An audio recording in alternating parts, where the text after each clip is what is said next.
The recent Berkeley Republicans bake sale has questioned how both discrimination and racism has affected American society today.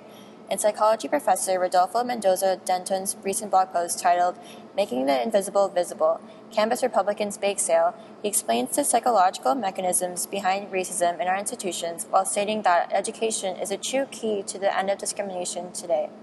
How exactly do our unconscious feelings make us have racist or discriminatory thoughts towards others? As an example, you take two job applicants, and research has actually shown people are given the exact same job application. So it's not like they are similarly qualified candidates. They are the same candidate, except in one condition, the name suggests that the person is white. In the other condition, the name suggests the person is black.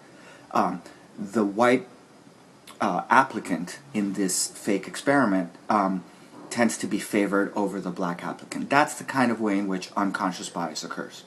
In your blog post, you talk about how racism against whites is because of an unconscious bias. Can you please explain what that means, and will taking courses from the American Cultures curriculum help us prevent this unconscious bias from making discriminatory thoughts towards others? I think what the American Cultures program helps us do is, as I mentioned in my blog post, to make the invisible visible. In other words, I don't think that, I think it would take an extremely observant, naive individual. And what I mean by naive is simply like a person who hasn't been attuned to these issues, to notice the kinds of systematic inequalities that I referred to earlier. For example, being targeted more by liquor and cigarette ads, living neighborhood patterns where minorities are more likely to live near hazardous waysites. Those are all issues that are addressed in the American Cultures curriculum as part of courses, sociology, environmental science, etc. As far as unconscious bias, my course addresses that, Psychology 167 AC, Stigma and Prejudice. And so the first step in addressing those issues is being aware of them. So in that sense, the American Cultures curriculum does in fact open the door to addressing those issues. It's not a one-stop solution, but it's a start. Can you please comment on what your thoughts are on the Berkeley College Republicans bake sale? So the Berkeley College Republicans held a bake sale on Tuesday, and what the point that they were trying to make was that decisions about admission to school based on factors such as race or gender or ethnicity are no different than racism that we all recognize and agree is wrong. For example, racial profiling on highways, or accusing someone of being criminal just because of the color of their skin. But and it's a very complicated issue. Affirmative action, discrimination. There's not a one-to-one relationship between the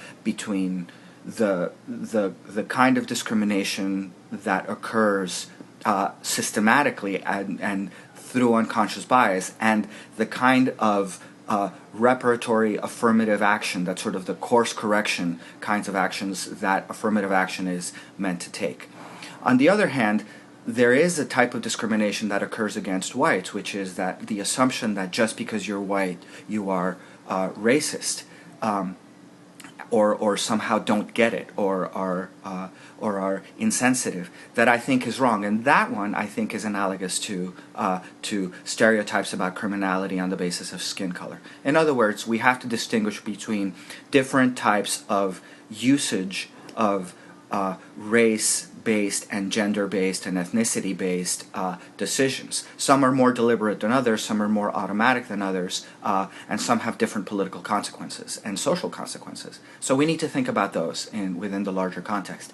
I do think that the equation that the bake sale makes is not analogous.